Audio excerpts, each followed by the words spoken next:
Ayun, nanguha ng bayabas. Pinutol na kasi ng kuya namin. Ayan ang bayabas. Tingnan natin. Baka ano.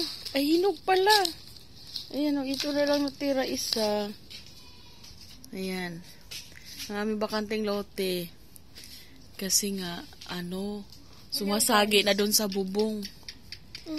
Doon sa bubong ng ayan ang kalamyas namin, Sumasagi doon sa bubong, ayan, para walang sermon.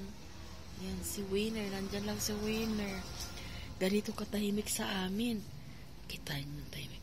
Ayan, ayan ang gabi namin. Wala namang bunga. Ayan. Natirang mag-isa na lang siya.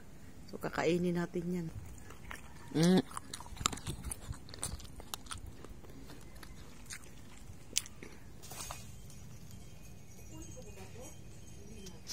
Sorry na.